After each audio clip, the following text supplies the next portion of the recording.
Hey, welcome back. So, World of Warcraft lore has been through an interesting time. BFA through to now has been more rocky, I think more jarring than most games out there. There's been some pretty wild stuff, some genuine mistakes, some stuff not working as intended, content being cut, that hurting narrative plans, large narrative changes, and the sheer chaos of Blizzard themselves, which, have had quite a while. So, it is no wonder that when French publication Millennium interviewed WoW's lead narrative designer and assistant quest lead designer, they focused on these narrative problems. Those answers set part of the WoW discourse alight, and not exactly in a great way for Blizzard. So what I want to do today is to sort out the big mess and work out what the hell is going on with WoW's narrative and why did people broadly not seem to accept these answers. And also, here's to today's sponsor for paying the bills. Boot.dev, of course, their founders are avid WoW players, they're viewers of this channel, and code Bellular will get you 25% off your purchase. Now, Boot.dev is a programming RPG that makes learning back-end development fun, and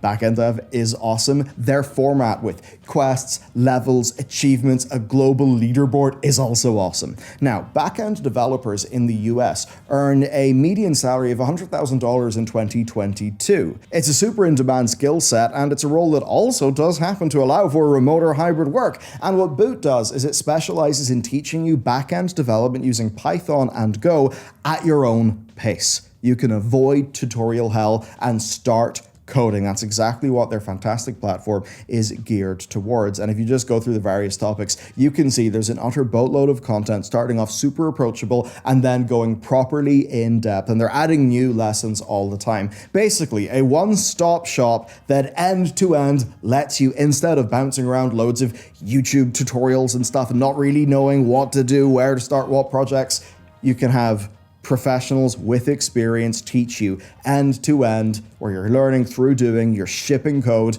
and putting you in a focused path that will have you feeling confident. I really wish they were there in 2012 when I was starting out. Kind of frustrating.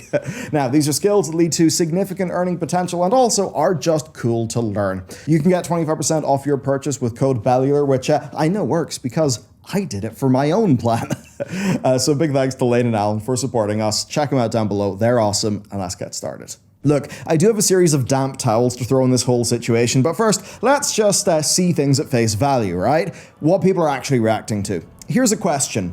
At the end of 10.15, Alexstrasza informs us of Farak's assault on Emirdrassil. How can she know this when, at this point, everyone was unaware of their plan, right? Unaware of Farak's plan. And on face value, that's a good question. At the time, we just helped Nosdormu and we dealt with time rifts. And while no dragon NPCs were commenting on it, Farak was, of course, flying around the Isles, burning the whole place down. So here is the developer response, which I've shortened for brevity. There's a cutscene that plays at the end of the dungeon. Nosdormu mentions that he sees only fiery clouds. Alexstrasza simply matches the elements she has in her possession and supposes that these flames can only be Farak and that he would go for the tree, saying that Marithra should be warned about this threat. Now, there's a bit of a storytelling rule, and that rule is show, don't tell, right? I would like to add, especially, don't tell in an external interview that's not the piece of media you're talking about. But is the question actually a reasonable question? And is the answer from the developer a measured, sort of sane thing? So let's revisit the cinematic and work out what's going on. Nosdormu says, "The clouds in my vision have parted." And then a few seconds later, he says that Eridikron has passed beyond his sight and that all he sees is embers. And of course, that was with this pretty goofy looking animation because, Nosdormu, he's super old. Why is his skin so smooth? I'll never know. But this got memed on, right? The idea of Nosdormu was like, I finally see clearly. I have no idea what's coming, which is a bit weird to many people because he is the bronze dragon, the time dude. How can the time dude not see what's going to happen? Now, of course, Eridikron went through a void gate, and he's doing voidy things. And that's the exact thing that, per the rules of the Warcraft setting, that Nosdormu would actually struggle to see, because that's how void works. So basically what that is some clunky dialogue delivered to players who haven't really been taught how the void works in-game.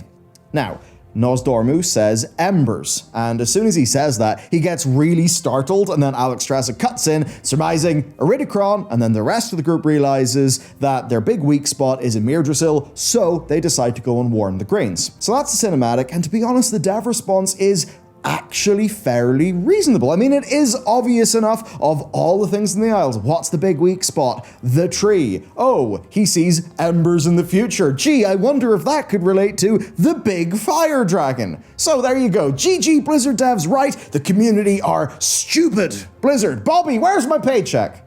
Ah. No, it's not that simple, is it? Because the real point today is actually nested a lot deeper. Point number one, the cinematic itself is really damn awkward. It hits its bullet points with stilted and saccharine dialogue that is stiffer than several lewd jokes that crossed my mind when I was writing today's video. Two, where WoW is going plot-wise is reasonable. It's going in a reasonable direction, but it's going there too fast. And that means that it is skipping over the experience of its story. And obviously, the reason why you pay to go and, say, see a movie or play a video game instead of just read the plot summary on Wikipedia is because story isn't a set of plot events that happens for reasons that have logic. It is something that is experienced by engaging with the medium. It's something for the players. That is achieved either via gameplay or B, ideally, a big set-piece cinematic. You don't exactly want to go and, you don't exactly want to pull a George Lucas and do the whole thing in shot, reverse shot, and bore everybody to tears via big exposition dumps. In this case, the cinematic is kind of neither. These revelations are coming in rather unprompted in a piece of content that is unrelated to what Farak was doing, presently, right? Which means that it just didn't really work that well. Point three, messy foundations. Per a cool website I found called Data for Azeroth, 12% of the accounts in their sample have done the Maruk Centaur renowned gated quest that sets up the World Tree story. And you know the name Emirdrasil? That's told to players out of the blue in a teaser cutscene at the end of the patch 10.1 campaign. And that was a little cutscene that very much reminded me of course, the cinematic masterpiece Batman vs. Superman, Dawn of Justice, where the battered man basically gets an SD card, puts it in his computer, and previews the trailers for a few upcoming DC movies. It felt really bizarre. You know, we finish off the 10.1 story, and then suddenly Alexstrasza says, and we look forward to the bright future at Emirdrasil. And the players are all just like, what? Where's Emirdrasil? I've not heard of that. And also, many of them didn't even find the quest where it was set up. Now, of course, the quest text in patch 10.1.7, right? I know I'm being a bit weird with the timelines here, but the 10.1.7 main campaign quest text states that the main Dragonflights have actually been fighting Farak in, these Farak assaults. But the thing is, we never see that in-game in the form of narrative content. Yes, we go and click on some Suffusion crucibles and, we go, look, it's Khadgar, I recognize him. But at no point is there like a big narrative set piece of dealing with a Farak assault. Patch 10.1, of course, was mostly concerned with Sarkarath and the Black Dragon succession of saying, look, it's Deathwing, psych, it's actually a tentacle dude, not really Deathwing. Farak was, at best, a side piece, and the Farak assaults didn't have any associated narrative content. Okay, point number four. Patch 10.1.7 is called Fury Incarnate, and Farak is in it for a few minutes at most. The campaign there is comically short in terms of core gameplay compared to the equivalent in patch 10.1.7, and this all leads me to believe that something was cut. Because guess what? You see, if you swap the order of a few things here, you maybe give us content that involves us going and warning Marithra, of us fighting Farak in the Farak assaults with the dragons, of us perhaps trying to shore up the Dream's defenses, and, something where the tree gets named in a way where us, the player character, are there. All those things. Imagine if they happened in-game as a form of playable story in a video game. So, the TLDR here is that the developer's answer is fairly reasonable, but it basically does miss the broader point of how messy the narrative has been. Blizzard, here's the basic lesson here. You're blasting through all of this so fast that it's coming across to players as an underwritten mess. Because yes, it's very easy for us people who do YouTube videos to back you up and say, no, look, all these dots do connect. Look at the cinematic, look at the developer answer. These things actually do fit. But while those dots do logically connect, they don't experientially connect through the gameplay of World of Warcraft. And ultimately, enjoyment of a piece of art, that is in experiencing the art. This is not a Wowpedia lore dive session. This is a story for the masses, meaning the developer's answer is right, but overall, maybe the devs and also us as a community, we kind of missed the point here. That point being the delivery of story and the experience of consuming that story is a hot mess.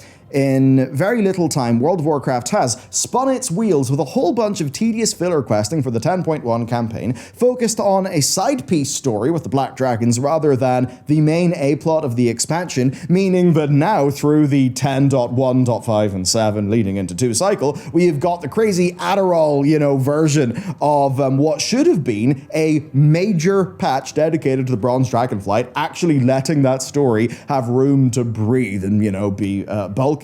And now Blizzard are reaping the rewards of basically forgetting to engage with Farak, Veranoth, and the Tree via player gameplay. And that makes you think, why is this a hot mess when the Forsaken, Blue Dragon, and Orc quests have been absolutely fantastic? And I think the answer there is real simple. They're isolated, airlocked content that can kind of be shipped when it's ready with any patch-ish. The A-plot stuff, though, it's not disconnected. It very much has all got to work together. And I think that means when things chop and change, plans are maybe cut. And I think that is how the A-plot is the thing that primarily just devolves. Okay, problem number 2 then. There was a question about inconsistency.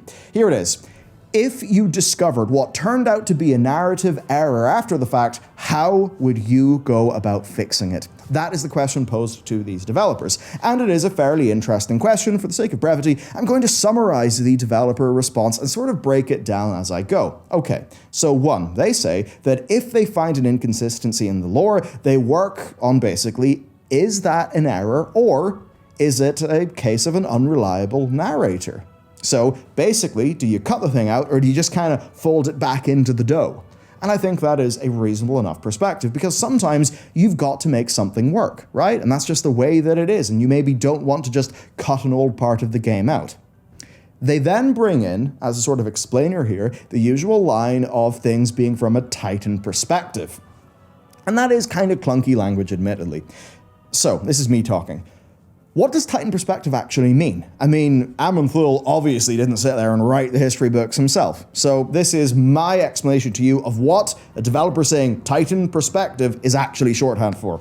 Alright, the Titans found Azeroth. It was full of goopy evil boys, the old gods. They fight the old gods, imprison the old gods, and they order the world. They make it all nice just the way they like it. They build, to help them do this, loads of constructs and loads of facilities, right? These are places like Ulduar and Uldaman, beings like the Iron Vrykul, the Earthen, the Mogu, the Watchers, the Keepers, and the leader of all these Titan-forged dudes is Odin, right? And until the dragons came around, Odin was kinda top dog, right?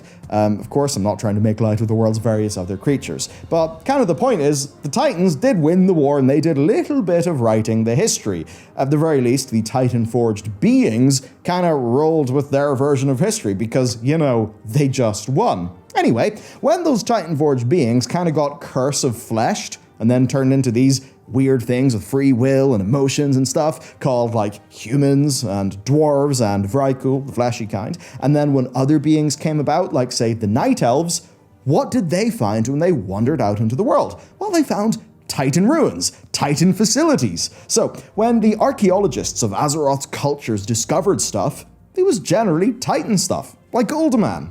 I mean, imagine we lived right now in an ancient alien scenario, and that all the archaeologists of mankind, that whenever they found old ruins, going way back, 20,000 years before Göbekli Tepe and stuff, they actually found, oh my god, there's evidence of aliens. And what if human archaeologists had found evidence of ancient aliens for hundreds of years, right? Imagine what our history books would look like if that was what was going on. I mean, I suppose it'd be more exciting, and they'd probably look a little bit more like Stargate SG-1, which I wouldn't necessarily complain about. But my point basically is that if we did live in an actual hard-confirmed ancient alien scenario, and, it actually is something, in the 1800s, they found an alien spaceship or something crazy, right? What would our culture look like? And then compare our level of technology and understanding to those of the people in Azeroth. Because I suppose, like how various cultures viewed themselves in a context that we in the current day would call a religious context, or perhaps a mythological context, to them at the time where they were living, well, that's actually how many of them literally saw the world around them as being. This is actually all super interesting stuff. I absolutely love it. But to zoop us straight back to the World of Warcraft, this whole Titan perspective thing all comes down to Warcraft Chronicle, because Warcraft Chronicle was sold to players as what is referred to as Word of God, i.e. directly from the creator of the secondary world, the intellectual property. It was a Word of God lore book, and at the time Blizzard described it as being their attempt to gather all of the canon into one place. That is a dangerous thing to do if you're running a live product and things change and now your crystallized lore no longer exactly fits what you want to do, because turns out you've went way past mining Warcraft 3. Warcraft 3 is all mined out. Oh dear, now you need to make new shit. What do you do? And that actually takes me to Warhammer 40k. It's got a scale of universe, a scale of time, and a world building of how the Imperium of Man works that overtly lends itself to a canon that does kind of move and shift, that is full of lots of different perspectives, lots of different mysteries, and that frankly does have a fair amount of room for Games Workshop to fudge things. It's something that writers like Dan Abnett have done on purpose. They kind of know they're in this for the long haul, so they do try to not lore define themselves into a corner. So that essentially is what Titan perspective means whenever a player who's angry or a developer who's explaining something says it. Going back to the developer answer, one of them said, WoW is a living world, it's not static. Therefore, certain elements may sometimes have been perceived as errors, and we try to transform them into opportunities in order to create something coherent. Now, at worst, you could see this, you could read this as a cavalier attitude towards the world that they're creating. But at best, you could say that this is them just acknowledging that sometimes parts of a game, when it's being worked on by like 600 people, don't mesh with each other perfectly, and where possible, they will try to see that as an opportunity to maybe make a new piece of lore or have there be multiple dimensions or perspectives in something, rather than them having to cancel a bit of content or just hard retcon something that they have shipped. Of course, retcon is a very loaded word. To me, when I say hard retcon, I basically think that is a developer saying, that didn't happen, strike it from the history. A soft retcon is Zoval. It's basically saying, that stuff that you thought happened did happen, but it wasn't the full story. And sometimes that is an exciting mystery, sometimes it feels cheap and it betrays the experience of the content that you remember. As an example, the rocky road of Sylvanas Windrunner and the just crowbarring in of Zoval is a perfect example of that. And I suppose if I was to criticize the developer response, I would say they said perceived inaccuracies. And the way that the word perceived there, that could be seen by a reader to be minimizing people's concerns, kind of shifting it from being there is an inconsistency in our game to you think there's an inconsistency in our game, but we've actually accounted for it, which to a player would mean that they wouldn't feel particularly listened to or respected. Not saying that they absolutely meant that, I'm saying that that is the way the word could, I suppose, read to people. As for my take, look, this lore has been such a mess, the pacing, the structure of this expansion have been just so bloody strange that for sure this did not feel like a cohesive narrative experience. It had some great parts, but it is less than the sum of its parts. So with the response talked about, what should the approach to a factual inconsistency be? I would actually contend that at this stage, that's not even the bit that people are feeling. I think that the pacing and the structure of this expansion have been such a mess that it just doesn't feel like a cohesive narrative experience. It doesn't feel like things follow on. So it's like we've fallen over before we've even got to the part of being a stickler for perfect accuracy everywhere. I think this story has great parts, but it is less than the sum of those parts. And often, the greatest big budget games that everyone just says, oh, fantastic game, 9 out of 10, 10 out of 10. An analogy is that of, say, the Apple product, because in an iPhone, just about nothing in that has been invented by Apple. Other companies have generally done it first, but what Apple do is they put it together very slickly with a really good focus on a great user experience that's intuitive, meaning that their product is more than the sum of its parts.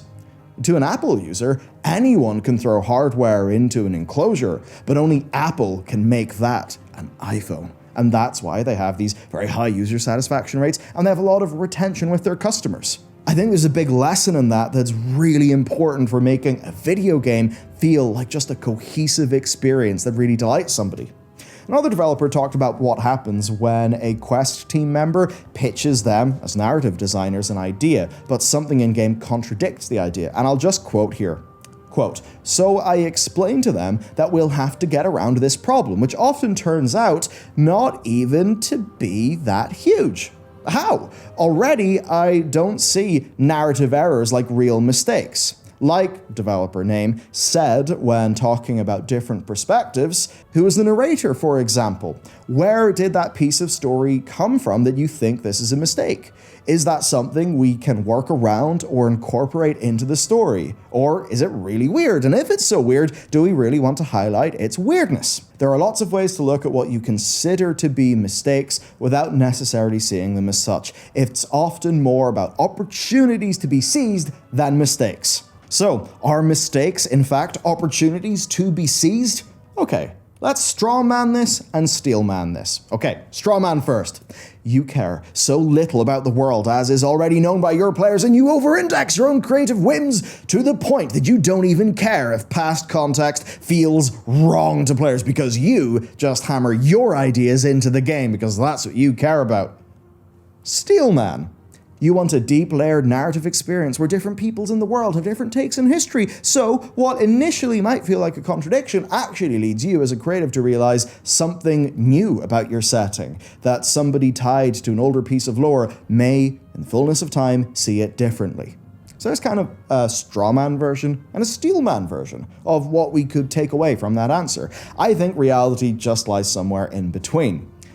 And I think that this would be fine enough if it were not for the problems I've already highlighted in this video.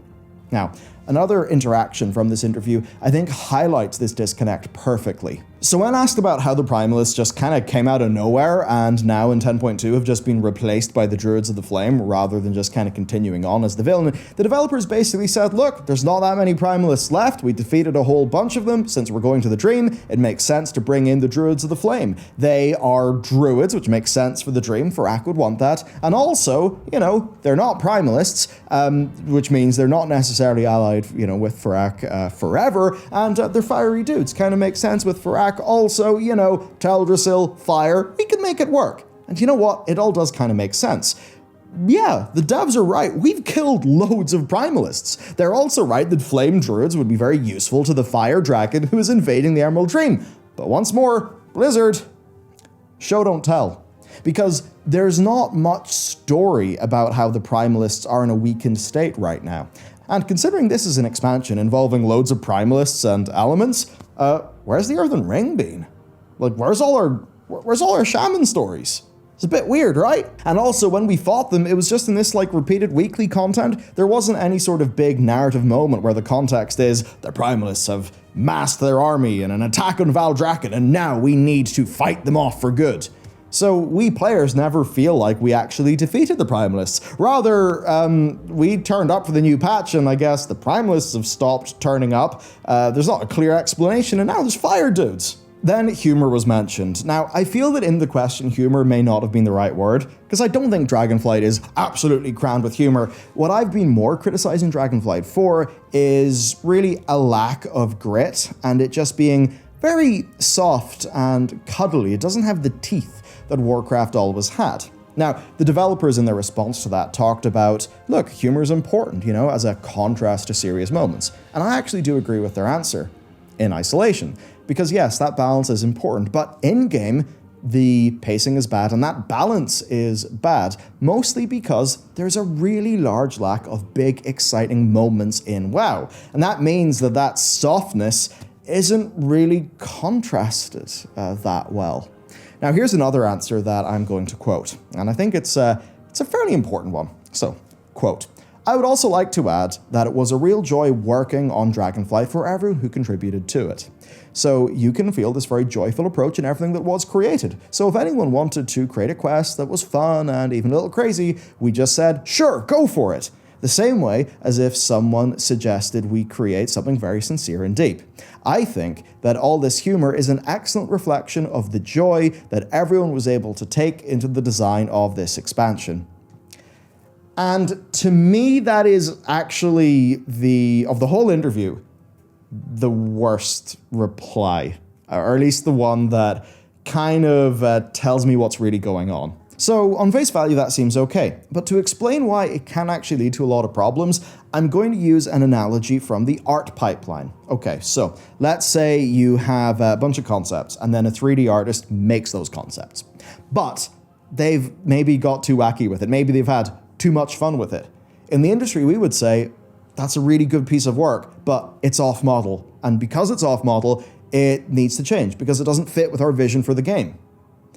I would say that, sure, you've had a lot of fun with this narrative and there's loads of joy everywhere, but the narrative is off model for Warcraft, so to speak. In this case, Dragonflight has verged into feeling like a sort of therapeutic fan fiction, and that is because the content that has resulted from this process isn't being balanced out with a strong showing of what core Warcraft is, leading to a narrative experience that is not in alignment with player expectations. Because turns out a bunch of creatives can have a lot of fun with each other and they can go off in a direction, but that direction may not actually be what is best for the project and the world that they're working on. As an example, take The Hitchhiker's Guide to the Galaxy. Of course, very sadly, Douglas Adams passed away, and there were some more books that ended up being done, and they were done by an Irish author called Owen Colfer, who did Artemis Fowl. The thing is, though, that's Owen Colfer writing The Hitchhiker's Guide to the Galaxy. So it has got to be The Hitchhiker's Guide to the Galaxy. If he went and did something goofy that didn't feel like The Hitchhiker's Guide, then people who like The Hitchhiker's Guide would probably not be pleased. It's kind of happening here. Where am I left then? Okay, look, you already know what I think about the narrative. I don't need to belabor that point. As for the interview, I would basically say this. Look, do try to actually empathize with these people and try to see where they're coming from, right? And I think when doing that and thinking about the audience response, basically, I think that they came off as if they are either unaware of the game's narrative problems, which are being very widely felt by players, or as if they are unwilling to engage in those problems because they didn't really talk about them in any of their answers. And this is all happening amidst the backdrop of the giant narrative cohesion elephant in the room of this expansion, meaning that their answers came off as being evasive, and that evasiveness felt like either ignorance or just denial of the problems. And of course what matters, is it that? Is it true? Is that what they think? And the thing is, I don't know. I cannot read their minds, and I don't think we should try to read their minds. Try to do some exercises, like straw man them. Think of the worst version. Then, from that, try to steel man them. Think of the best version of their position. Sort of realize reality's probably somewhere in the middle. 5 whys is also a pretty good practice. Ask why. Then, to your response, ask why. Do that 5 times, and what will happen is you'll probably lead yourself a bit further down the path towards base reality than maybe your initial reaction would sort of leave you. And hey, what is the internet if not based on initial reactions? So to end, what I would say to the WoW narrative team is you guys have actually shipped loads of really good work in this expansion, but the problem is the pacing, the cohesion, and that you are lacking some parts of, I suppose, the World of Warcraft tonal bingo. You need to hit those harder, and you need to do that with big, awesome set pieces. See what you said about the Primalists? And this may be this kind of lack of action. Hey, have a big Primalist army led by Farak march in Valdrakken. Have the final defense of Valdrakken be the end of the campaign, the big set piece in patch 10.1, leading to Farak just being left having to do little strikes in the Farak assaults across the various different zones. That's the kind of thing that to a player says, whoa, awesome, look at that, that was really cool. Ultimately, that means they need help. World of Warcraft needs a narrative director who has a strong vision, the confidence to say no to things that are good but aren't Warcraft. That's the painful part of leadership, but it's one of the most vital ones. And the team needs to get its patch content cadence just sort of sorted out so that it actually plays well with the narrative. Because right now, the B-plot things that can be shipped when they're ready are mostly all fantastic, while the A-plot is falling to pieces. And the big problem here is that the job of the A-plot is to excite us. Even if someone doesn't care about the story, hey, big battle, big siege, big awesome fantasy moment. The A-plot expands the world. It creates the epic moments, the sorts that WoD and Legion were full of. And ultimately, that is what Warcraft is missing. Because, little secret for you, Legion was actually kind of messy for the narrative. But Legion had so much sheer rule of cool, people probably thought it was just pretty damn awesome anyway. And that was fun. That made them feel good. And that's why they were happy. So there you go, that is the situation for today's video. Thank you for watching. If you would like to dive into some of the new lore that actually I really do like, check out this video next. And trust me, give it a shot. It's actually pretty damn cool.